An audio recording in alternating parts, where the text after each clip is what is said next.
popi, driver J-Break, Bayu Kunala, Kopo, Opara Nirofu, penalty, Bode Yabuso, Ngwazi, Red Card, Kopo, Onye Popi, Onye Chandun, Mopere ya window, Pussy Bakayadinala, Opozo Mozo, Omozo Pozo, Ikoye Jula, Orola last bus stop, Ya Kopo, thank you very much, and bye bye, Kopo, Burapagi Jidakana, Jidego Kopo, thank you very much, and bye bye, Kopo, Burapagi Jidakana, Jidego Kopo.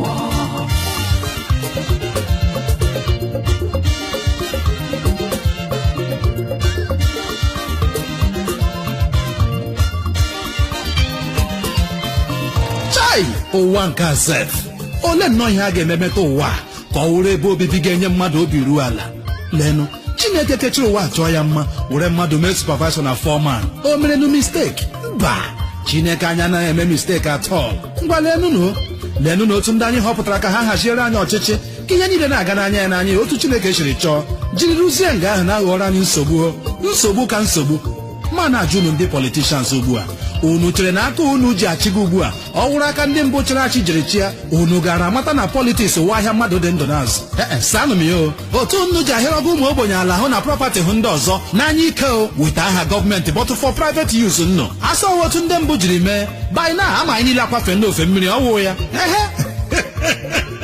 Uche Ogbuagu wayọkwa ma ndị forgery certificate ma ndị na-agbajighị chọkụ adum zagacha excellency too n'anya ike no wonder education anyị Nigeria otu ọrịa mmadụ ọ ga-enye ihe n'onwe ha ekwu ọzọ eme ọzọ aghọọla the order of the day ha sịkwa gị guzo gbalagakwuo ha gbuo kpọm n'ọhịa ha pụta n'ụzọ bịa jụwa onye na-egbu ihe ekwu n'ụtụtụ dịkwa iche na ihe a ga-eme n'ehihie and ka plan gakwa a ga-eme n'abalị chai afọ ikpọla ahụ demokrasi no respect for rule of law due process gbakwa ọkụ onye wu human rights kọtụ nyegodo ọda ha ma ụsọ mere ihe emegara chai demokrasi ndo mmadụ aghọzie atụrụ nyụrụrụ ike ya chee na ya na-emegbu onye nwe ya ụghọ nkịta tọrọkpa anya nwere ya n'olu ka ọmọ na-ego ọha na eze amawapụtara ka ejiri ọrụ ọha na eze ezigbo okporo ụzọ wuoro ha ezigbo ụlọ ọgwụ rụọ ezigbo skuul mee ka ndụ dịrị ọha na eze mma kama a ga-eti ya n'ọrụ dịka onye ozi kwesịrị ntụkwasị obi ebukọta ihe niile a fọjuo n'akpa nna fọjuo n'akpa nne fọjuo n'akpa ndị ọgọ fọjuo n'akpa ụmụ na ụmụ afọjukata ihe niile akpa niile ju ama ịga na plenu jem ala bekee on official visit Uche Ogbuagu wayọkwa eruzie ebe ahụ akụpụ otu akaụntụ na-enwe ikwu na ibe mara aha ya wega ya nga ahụ pụta see foto wit ndị ọcha na yọma ntụrụ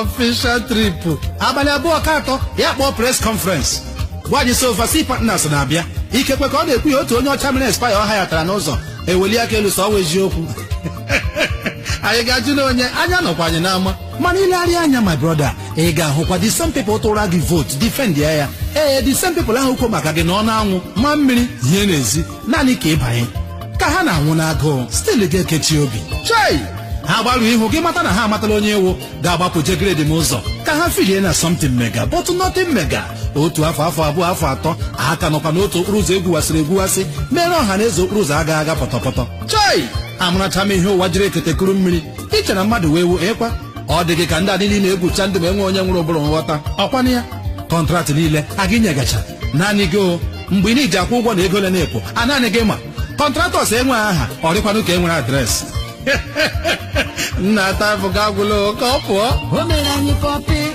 mere anyị pọpi driver J-Break gbanye ụkwụ n'ala ka ọ pụọ ọ gbara anyị rọfuo penalty dodo ya bụ isoro ngwazi ya red card ka ọ pụọ onye pọpi onye chandu mepere ya windo ka o si baka ya dị n'ala okwu ọzọ ma ọzọ ome ọzọ kwa ọzọ iko ya ejula orola last bus stop ya ka ọ pụọ thank you very much ibenne bye bye ka ọ pụọ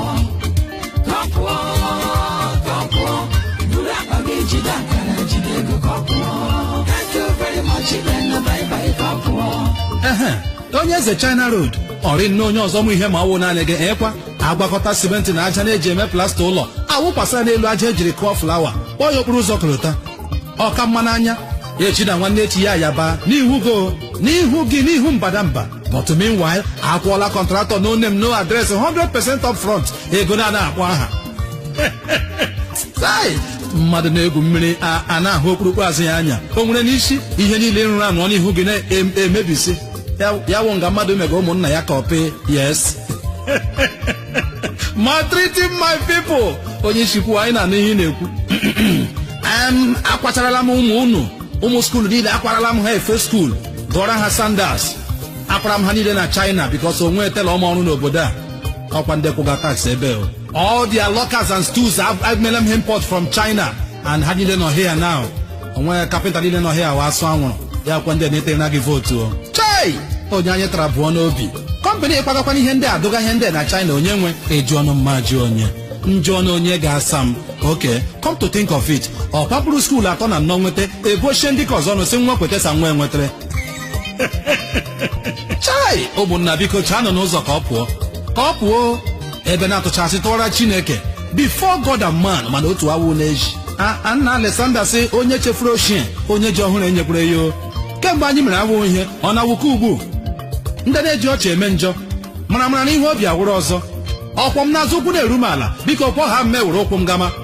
Bọtọ onwe ihe mebụrụ mmadụ ahụbeghị m ihe mebụrụ mmadụ ka public position ọ na-agba mmadụ n'anwụ onye ukwu na onye nta mụrụ otu onye ọwụrị ma Chineke ọwụwa oke fim ngwalianụ fak otu onye ji jak otu onye ji local gọọmenti otu onye ji internal revenue otu onye ji stilu na ọkwa n'elu ya bụrụkwa efere agari anaka ụmụ ogbenye akawo. Hei ụmụnna na-ahụbekwa na otu anyị ji bịa eri na anyụgo wụrụ aka bụrụ ihe ga-egbu anyị dọgide onwe anyị.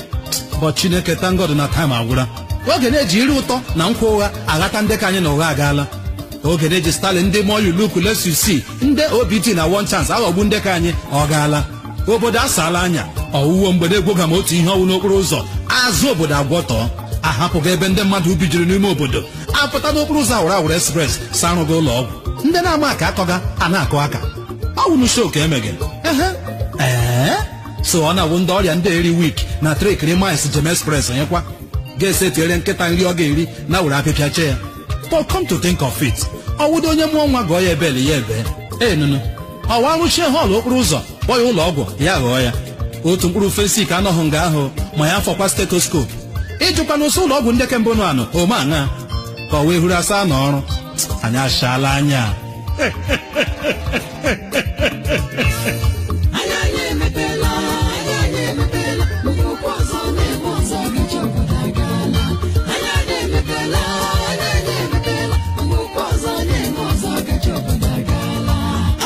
Democracy is familiocracy, Yana Chobodo, government of the people by the family for the family. Yanene, Yakanyanafu, Papa Nana government, Mama Nana government, Ada Nana government, Opera Nana government, Ndiogo Nana government, Nikita government Nana government, Papa Nana government, Mama Nana government, Ada Nana government, Opera Nana government, Ndiogo Nana government, Nikita government Nana government.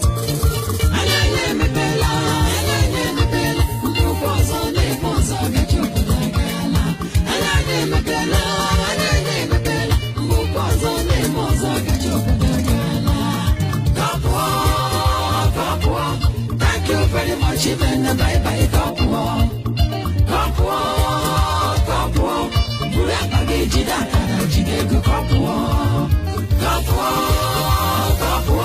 Thank you very much, even bye bye, Kapua.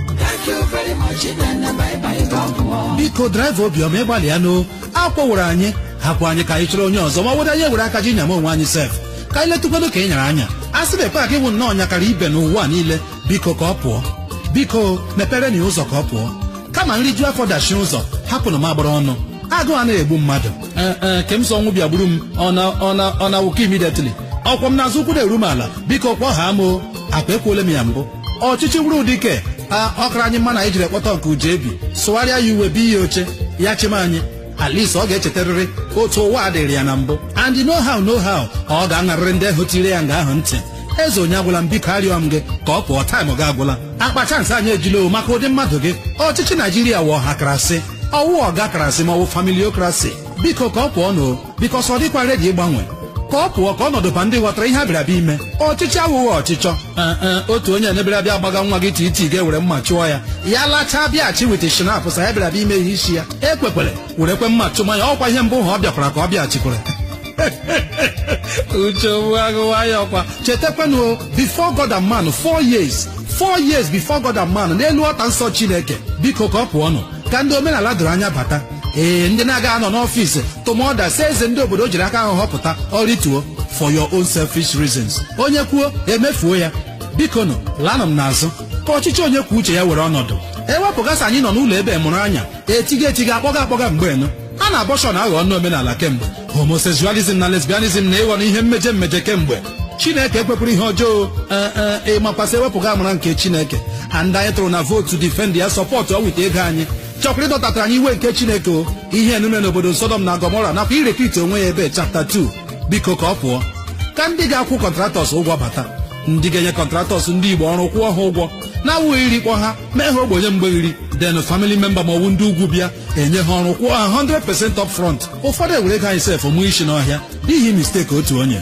ụmụ ogbenye na-ebe akwa nri common 3 square meal na-ara ahụ n'ime ikiti ime ezinụlọ ewere ọnụ ụtọ gbagide anyị oke amụsụ na-ata anyị na-afụ anyị ohi bọtụ ndị na-ebuba bilion na-ebuba chei ụmụnna anna ahụ nna si ikirike onye ochie mmụọ gọọmenti prọpati niile irire akpọ ya privatize ọ bụkwana ihe ọwụ ma ichekie ya after all ego niile na-ereta na ya ọ bụ na private akaụntụ mmadụ ka ọ laga Uche Ogbuagu wayọkwa ewere họteelụ gọọmenti enwewere ya isi ya nwụọ pee ke ha ebilie bọta ọnwa mgbe nta ọ gaghị adịgide ọ bịara nga onye abịagbukwula ya o so that yalama mkpukpu agaghị apụ ya n'azụ biko ka ọ pụọ ụmụ yut anọwunu tishu eyuzuo na atụfuo kwa aka ọwụ nnọ na-atụ vootu protect ya mekwa aghara ya nọ n'elu ya bọta echigharịgoro akwụma graduate nnụ 20,000 n'ọnwa ndị ka na-aga hụ skuulu sorry adụọna nnụ black and black bige nna egbe ntụ na ọkada nna aghọ vigilante security ọnwa gwụ 4,000 naira onye na-aga ama na-eji otu si ya ghara bọtụ nkịta nọ n'ụlọ gị na-eri nri 50,000 naira everyday o agba private jet esi eje ala bekee for treatment with visa o bọtụ ndị keke ndị anyị ji mee kampenu na kembụ nọkwa nga aha anọbekwa rebe m anya ekwugharị ka ndị eriri eri ibi na anya ghakwara stika second term n'azụ keke ha ugbu Uche Ogbuagu is alright onye nyere 2,000 naira ya arachi ya mara rice ma ego ya ebulie chefuo na ihe ọbụla anyị na-emete taa na ọwa ụmụ anyị ga-akwụ ụgwọ ya echi chefuo na ọwa ụmụ na ụmụ anyị ka a na-ejikọrọ ụgwọ ndị a niile ma Chineke ọ na-agbagojukwa m anya o ọ na-agbagoju m anya nke wụ eziokwu ebe ụmụ mmadụ na-adọma ego niile ndị na-ebukọ ebe na odola anya na ATM anọghị n'eluigwe ka o ji anọ n'ọkụ ala mmụọ nwa Ogbuagu ndome 20,000 naira na bankị ma ọ bụ n'ụlọ otu ụra peni aga m n'anya dagacha abụọ bọta ụmụ mmadụ ga-adọma bilion site na-amụkwa aka na pọsụ ụmụ ogbenye bụrụ nna ma n'isi stil werekwa ụkwụ na-akpa eju kwụọ ndị ọrụ gị ụgwọ mba severances na allowances ndị ọrụ kwanụ husai ka ije na ụmụ ogbenye ofe esiri hụgara eji ha n'aka mba filantrọpị ọwụkwana anyị nụrụ n'ime nkọ olenga wọshi efu Uche Ogbuagu wayọkwa 1 million kilomita road ka arụcha na arụrute ha n'ama nna anarụrụ ya na mbara eluigwe asịkwa mma jụọ free education ka enyeghị ụmụ anyị na-adasi external exams ọwụkwa ndị ọma ya UBE na-arụ ndị ọzọ na-eri otuto nwoke lụcha ọgụ nwaanyị nwere akụkọ the more you look the less you see wọshi biko were anyị ọwụ mistake but ugbu anyị amatala onye ewu in fact ị karịrị ihe asị na ịbụ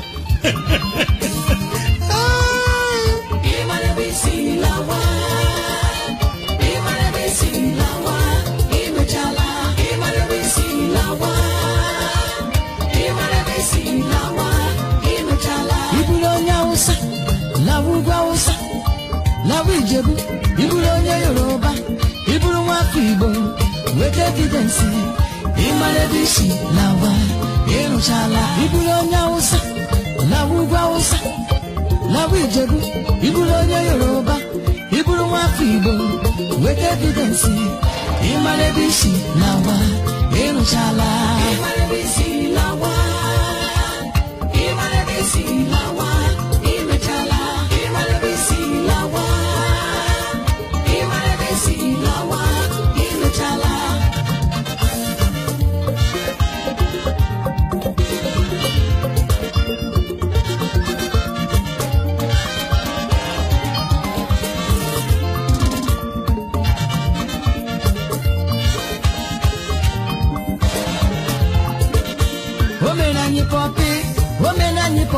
driver jebek gbanye ụkwụ n'ala ka ọ pụọ ọ gbara anyị rọfụ penalty bodo ya bụ isoro ngwa zi ya red card ka ọ pụọ onye pọmpe onye chandum mepere ya windo ka o si baka ya dị n'ala okwu ọzọ ma ọzọ ome ọzọ kwa ọzọ iko ya ejula o ruola last bus stop ya ka ọ pụọ thank you very much then bye bye ka ọ pụọ bụrụ akpa gị jide aka na jide ego ka ọ pụọ thank you very much then bye bye ka ọ pụọ bụrụ akpa gị jide aka na jide ego ka ọ pụọ.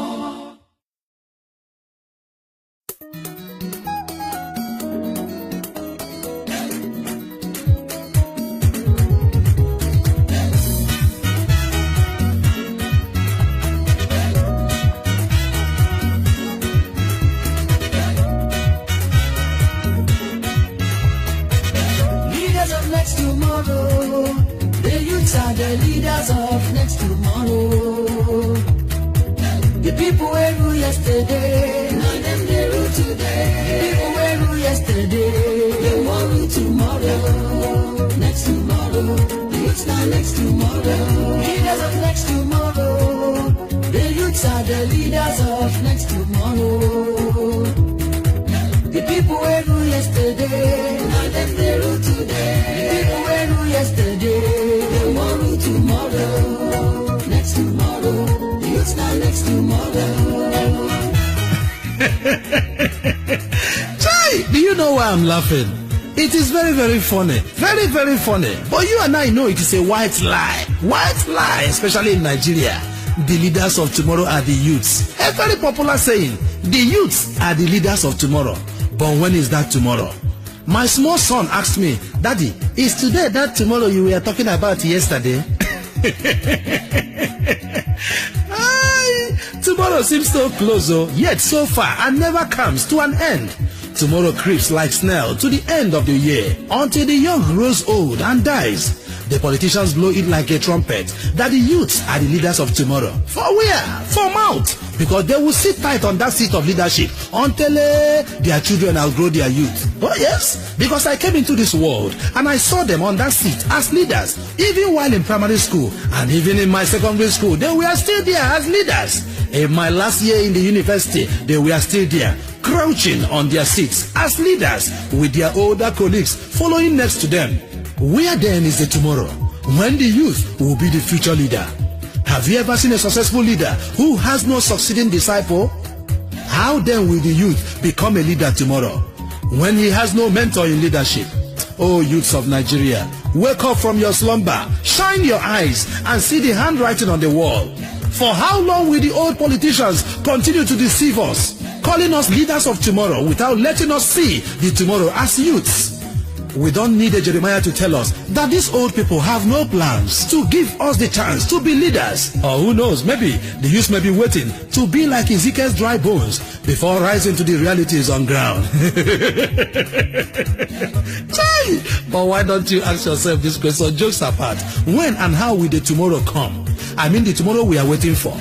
Maybe after later. I mean when they must have dropped their khaki and their gun, only to wear agbada or suit to pick up broom or umbrella, sweeping the rubbish things they accumulated under the carpets just for us to choke up tomorrow. Don't you know that when a visitor comes to your house carrying a blanket and pillow, obviously he has no plans to leave that house that same day? Oh yes? When are you expecting the tomorrow to come? When are you expecting the tomorrow to come? Is it when their over-dyed hair that has turned to overall white has receded to the back head? Who is sure? Nobody is sure. Because tomorrow they may change their minds, drop this broom at a point and pick up a club to break into our tomorrow. Oh yes? Come on, Nigerian youths, rise and shine. The truth is that there is no other tomorrow for you than now. Tomorrow is just a time frame. It has no end. Let's go all out and search for honest old people who really want to see the youths as leaders of tomorrow. Not be for mouth, yes, the old who understand that a nation without youth is destined for extinction. Yes, shine your eyes, Nigerian youths. The leaders we are looking for are easy to find. They are those leaders who choose the young ones to understudy them and follow their ways. Those elders who, like my grandfather, would always go to the village meetings with me while I was only 7, carrying his stool. Oh, that leader who does not have any young disciple carrying his bag and marking his footsteps. Surely he hates the youth and he has no tomorrow. Sure, Nigerian youth, oh yay! And let us show him the way out. We cannot afford to leave him there till tomorrow. Today is that tomorrow that we've been talking about since yesterday. We must grab the tomorrow today so that the tomorrow will stop being a mirage for the youths. The ball is in our court. Oh, Nigerian youths, what else are we waiting for? How long, oh, which day, oh, which day, conductor go be like, oh, how long, oh, which day, oh, which day, how are you to go be leader?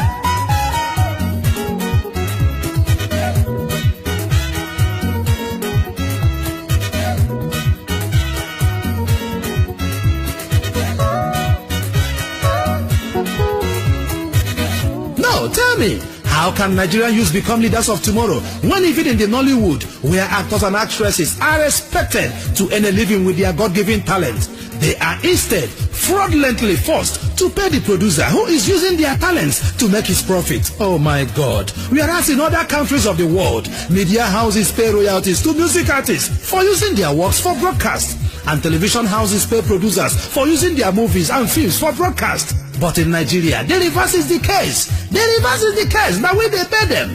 How can the struggling Nigerian youth survive this wicked world with his God-given talent or become a film producer tomorrow when he or she is so terribly exploited? Okay, have you ever stopped to ask yourself why the Nigerian male national football teams find it very difficult to have formidable teams during international competitions, in spite of the large number of successful players we parade in Europe, Asia and America? But the question is, how can the talented player who cannot afford to buy the coach come to stardom or to international pitch when Papa Coach is not even ready to listen or to sign him because he cannot pay the demand? Where then lies the tomorrow of the talented Nigerian youths in the scheme of things? What a pity. What a sorry situation for Nigerian youths. Oh, where will your salvation come from, oh Nigerian youths? Of course, there is no tomorrow without today.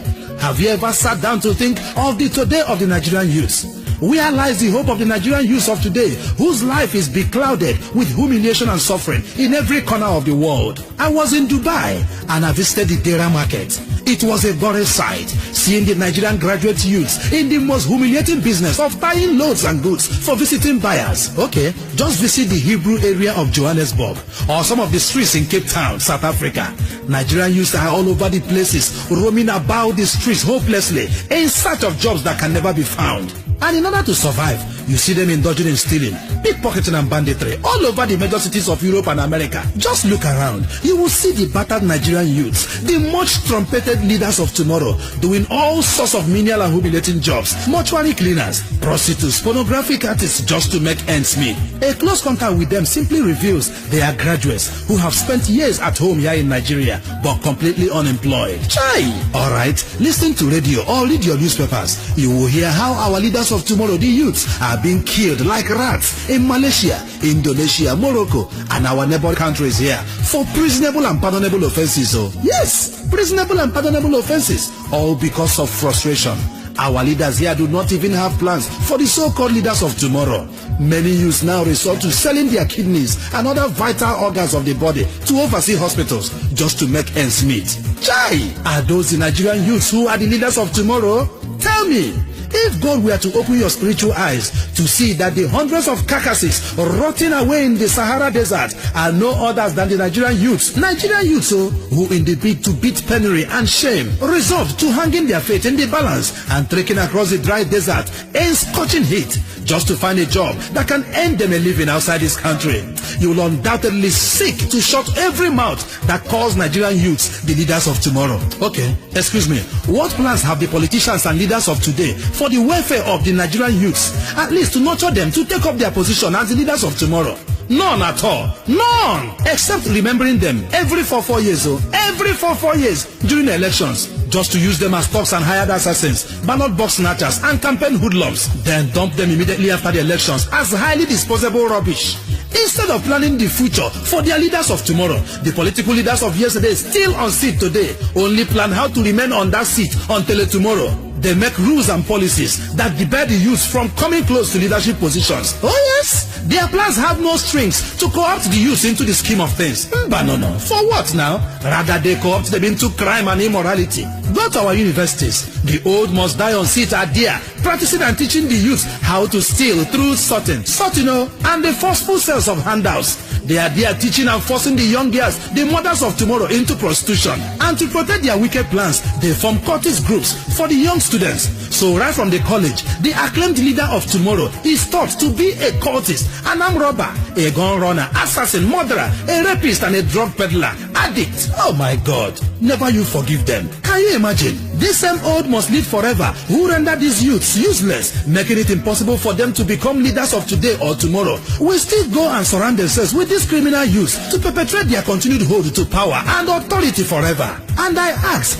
on which seat of power again will the youth sit to lead tomorrow, when on every power seat it is clearly written conspicuously, no vacancy here? Chai, where then will the youth sit to claim his leadership tomorrow? The youths are left with no alternative than to foment trouble and to cause restiveness in any available space. They do it and they are still doing it in the economy space. They will soon begin to do it in the political space.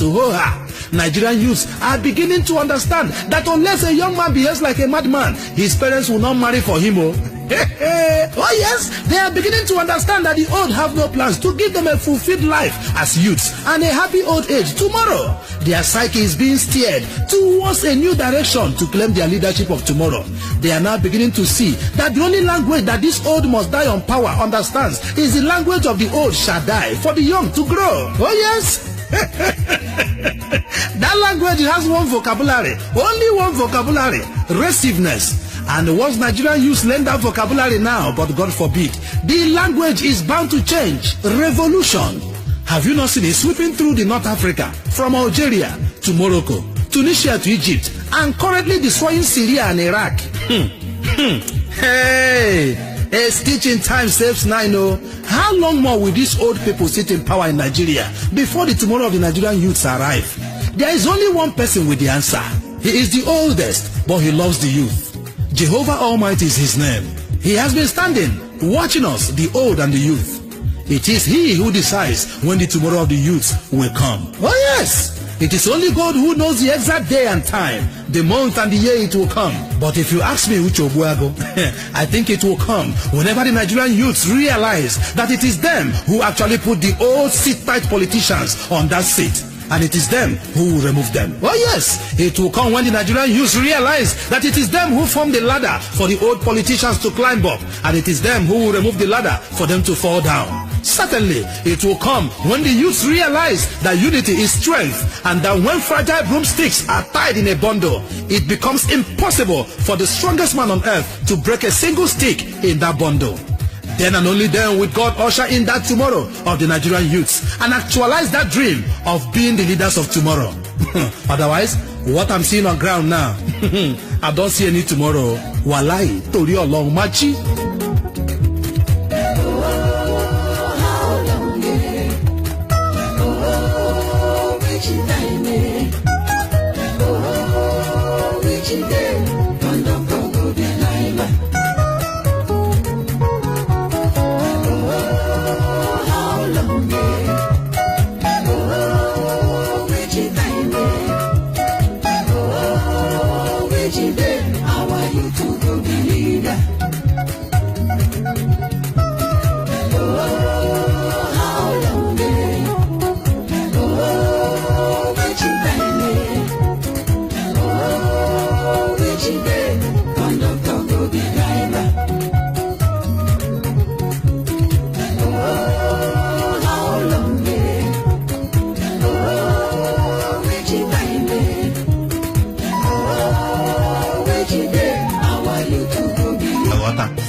si ememo, owelu ka si ememo, Igbo arapụgo omenala, memo omenelu, nkọwa ka si ememu n'ime obi, ị ga-aghọta, nkọwa ka si ememu n'ime obi, ị ga-aghọta, owelu ka si ememo,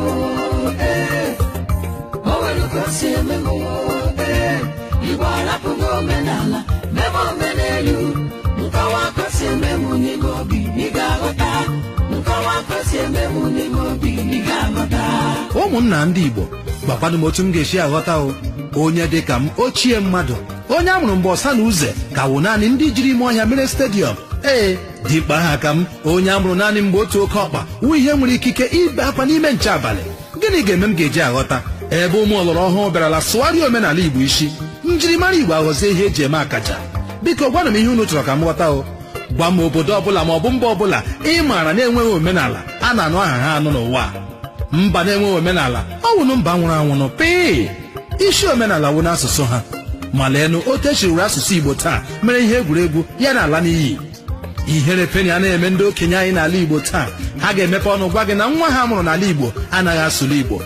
Ịjụ ya ajụjụ n'Igbo ya asa gị ya na bekee, I don't hear Igbo. Chai, ihe ọjọọ chịsịrị m. Letukwelenu, ọwụ onye nne ya na nna ya mụrụ n'ala Igbo, birikwa n'ala Igbo na-akrọsbeghị River Niger, ma ya na-afọkwa ndị ka ebi outside. Ihere megbuokwe nne na nna ọbụla wụ ndị Igbo na-akwado nwa ha so na ọmaghị Igbo asụ. Gbado m ewepụghị asụsụ, gịnị ka eji amatazi ebe isi n'ụwa? Njụọ nwaanyị ha sị m gaa aghọta. Olekwana otu m si aghọta ebe unu kpọgidere omenala na isi n'ala? No wonder. Masịkwanụ ihe politiks na-eji akparị omenala atọrọ ya atọ. Onye ọchịchị gọọmenti na ga-atụghị m ụkwụ kpọọ ndị eze mitin, nyekwe ha ọda so onye ọbụla abịara leti na a ga-anapụ ya mkpara ya. Ndị eze ama ụzọ were frọntọn bụ jeme. Chai, na leenụnụ gọvanọ anụwa aga na obi eze ji anara ngọzi, ọ na-awụ onye eze ga na-aga na gọọmenti haus ji anara instrọkshọn. Chai, ekwesịrị irugbu ụlọ onwe gị n'ala ịnọ onye eze ọdịnala amawoghị ugwu yo. Gịsị m nga aghọta, gịnị ka ị chọrọ ka m ghọta? Na omenala asụgharịrị isi n'ala otu onye kwa mgbe niile onye ọbụla na-eti omenala nwụọ na omenala nwụọla. Gịnị mere ọ gaghị anwụ? Gịnị mere ọ gaghị anwụ? Gwadịla m ebe eze ọdịnala wụ onye nyefere nchekwa omenala n'aka nwere ike yiri traza jin ga-akọpịrị rum n'otu họteelụ, kpọrọ ụmụ agbọghọ 6 ka 7, kpụpụ okpu eze dome n'akụkụ, ụmụaka na-anarịrị ya aka n'ahụ na n'isi. Chai, lekwana onye eze eme n'onwe ya public assault, yiri uwe ndị eze machi ya laịnị paredi ka ụmụ skuul, egbupụrụ gọvanọ ọmụechi ọ batara. Chai, nwe trata amakwụrụ na-anara salut. Nwanyị ọ ga-asị gị na ịda na echi ndị eze ndị Igbo, onye mere unu ihe a? Onye mere unu ihe ọ ga-adịrị ya na mma, mana ụwa ama n'igwe, ma ọ wụ na Chineke ga-eme ebere kwee ka onye ahụ baruo n'igwe. Ụmụnna m ndị Igbo, ọkwa ihe ndị a ka m hụgao. Njụ ese ka m mara ihe na-eme m, asị m ha pụọ na m aga aghọta. Ekwesịkwana m ịghọta atọl. Olekwana ebe m ga-esi aghọtawa ugbu a? Ebe unu niile kpebirila ịgbakọta aka ka egbuo omenala Igbo. Ngwa leenụ ọwụladị ọlụlụ di na nwunye anyị ihe eji akwanyere ndị Igbo niile ugwu so n'ihe ndị eji mara anyị dịka agbụrụ Jiu. Ụmụ ọgwụgwọ oge ndị abịakwala bịa sụgharịa ya isi ọ dịkwa egwu kama a ga-ebuzu ụzọ lụọ nwaanyị n'usoro omenala bụkwa na ịgba nkwụ ma ọ wụ ibuzu mmanya nwaanyị bụ emume mbụ Jizọs Kraịst ọkpara Chineke bụkwa ụzọ gaa n'obodo Kenan na Galili dịka ezigbo nwa okorobịa Jiu. Ndị ntorobịa kọmputa ugbu a asụgharịala ya isi, ha na-ebuzi ụzọ gaa na chọọchị gaa gbaa akwụkwọ ma ọ wụ na kọt chizie ebe ahụ gawa na ke ndị ọgọ gaa ịgba nkwụ. Chai, Uche Ogbuagu wayọkwa ndị ka ọ takwana n'isi ha lụọ onwe ha na Facebook, chaatị ya na Facebook, mee mareji na Facebook bifo na ahụ m onwe ha anya. Chai, ihe we arụ, ezigbo arụ kara aka mere ndị Igbo na-eji atụ ilu na ọwa arụ na mmadụ ga-ebu ụzọ gbachaa ike tupu bịa gawa mposi. And watch ụdị mareji ndị ahụ ọ ga-agbagwoju gị anya echi na alụmdi na nwunye ndị ejiri otu a sụgharịa omenala anyị isi lụọ, ma nwaanyị ahụ ewere ha ọtọriti dịka di onye isi ezinụlọ. Mareji ahụ agbasala kpamkpam. Unu na-ajụkwa onwe unu ajụjụ ndị Igbo nwe m, o nweela ebe Chineke kere anyị n'oyiyi ya jụkọtara ihe mechaa laiki nwa ya? Mbanụ, nke anyị bidoro lesụgharịwa omenala isi. Agba nkịtị n'ala Igbo a oge na-abịa o. Mgbe anyị ga-akpawa agwa ka ndị India ebe nwaanyị na-akwụ ụgwọ isi nwoke ma na-alụ ya. Yes, anyị gba ndị ntorobịa anyị ya nkịtị otu ọ dị hụ taa otu ụbọchị. Ụmụ agbọghọ ga-ebido buwe mmanya gawa ajụjụ n'ụlọ nwoke, ịsa akụrụ n'aka. Ị ga-aghọta o mechaala mefere gị na ọzọkwanụ ka ọ fọdụrụ ebe nwa mpịrịkịrị nwa ntakịrị nwa agbọghọbịa ga-adị very bold, ụjọ atụghị obi elu. arịrị ebiri nna ya agadi nwoke aka n'isi akwa ya my baby ọbasi bi n'elu mekwere m ebere Chineke biko ekwekwele ngwere gbaa ji nga m nọ ndụ Chineke biko bịa kwuo ọbasi bi n'elu biko bịa nye aka bịa nyere anyị aka kụjụọrọ anyị ụmụ okorobịa ndị ọlọrọ ọhụrụ ugbu a mgbe njimara na egwu abụela na nchakasị anya ọkwa mgbe ha lere omenala ọgbụgba ndụ ndị Juu nke anyị na Chineke gbara kwụkwana ibi nwa nwoke ọbụla a mụrụ ugwu n'abalị atọ a mụrụ ya chọọ ịsụgharị ya isi o mezie ya abala nnọọ njinji ejienu ụmụaka nwụsị ya ka ọkụkọ ha mata n'eziokwu na ọgbụgba ndụ Chineke na ndị Igbo kachiri ike n'ụtụtụ echi ọwụkwa ụlọ ọgwụ nọ n'ala Igbo nga nkwuo otu onye sị m agaghị aghọta ọfkọs agaghị m aghọta ekwesịkwana m ịghọta eledebe m ga-ebido aghọtawa bụ na agwa ụmụaka anyị unu mebisirila gwọtọsị ya kpọ ya civilization mmepe anya mgbe anyị wụrụ ụmụaka ọ na-awa anyị hụ ndị okenye anyị ekwere ha ekele ezi nsọpụrụ ma ọ bụ na bekee ma ọ bụ n'Igbo nwatakịrị hụ ha na onye okenye ọ ga-apịa onwe ya ka akwa gbatụle n'ihe meghe taa nwatakịrị bụ ha na okenye ụzọ bịa mmemme nọrọ n'oche a sịbekwa oche ejula ebe niile ọ ga-ebili ị na-akọwara ya na onye ewe okenye na ọ kwanyere ya ugwu ya si doesn't matter civilization abịara na ka ekele usai ya mere ga-ebere eme ya mepụta aka na okenye mụrụ ya mụ n'aka so wọsọp gaa okenye na-asa ya fainsa ọ gafee gị tụgharịa anya lee ya ọ gbụdara n'ịka ya agbụda yie onye ara branchi kpọ ya sagin civilization ị gaghị aghọta Uche Ogbuagu wayọkwa unu gbara nkịtị omenala n'ala unu agbala nkịtị asụsụ Igbo na-anwụ asụsụ mba ihe ji mara obodo omenala ihe ji mara Igbo unu gbara nkịtị omenala n'ala unu agbala nkịtị asụsụ Igbo na-anwụ asụsụ mba ihe ji mara obodo omenala ihe ji mara Igbo o nwere ka o si eme m o nwere ka o si eme m Igbo arapụghị omenala n'ebe omenelu nkọwa ka o si eme m n'ime obi ị ga-aghọta nkọwa ka o si eme m n'ime obi ị ga-aghọta o nwere ka o si eme m o nwere ka o si eme m Igbo arapụghị omenala n'ebe omenelu nkọwa ka o si eme m n'ime obi ị ga-aghọta nkọwa ka o si eme m n'ime obi ị ga-aghọta Igbo mụrụ nze m ọzọ unu ahụlanụ na-ekele aghọọla mmasị ọwụkwaghị ugwu na omenala Igbo ma gaa n'ala Awụsa gaa n'ala Yoruba nsọpụrụ na omenala ha anaghị anwụ anwụ otu ọ masịrị nwaanyị ma ọwụ nwata gụọ akwụkwọ ọhụhala onye tọrọ ya ọ ga-amakpụrụ kelee gị na ọzọ ka ị chọkwana ka nghọta na omenala Igbo na-abụghị n'ala arụọla agaghị m aghọta o ihe kpatara ma ndị ọchịchị ma ndị a na-achị achị ji gba nkịtị ka omenala Igbo anyị si otu a nwụọ pee agaghị m aghọta ihe ndị eze ọdịnala ga-eji si otu a ree ugwu ha na nsọpụrụ ha wụrụzie ihe ụmụ okooko ndị ọchịchị ọgwụgwụ oge ndị a n'ugbu a ga-eji agbarazi bọọlụ onye kwere otu ichiche m ga-eji aghọta ihe kpatara ndị nọ n'ọchịchị ugbu a ji ree ihere ree ugwu bụkwanụ njirimara ndị Igbo ezi aha ka ego ma taa ndị ọchịchị agbakọtala eziokwu na ezi omume azụ werezi ego nke ụwa mere echi gị na ọzọkwana ka ị chọrọ ka nghọta ebe unu sụgharịrịla omenala anyị isi yes agaghị m aghọta o ọntụl unu edozigharị omenala anyị otu ọ dị oha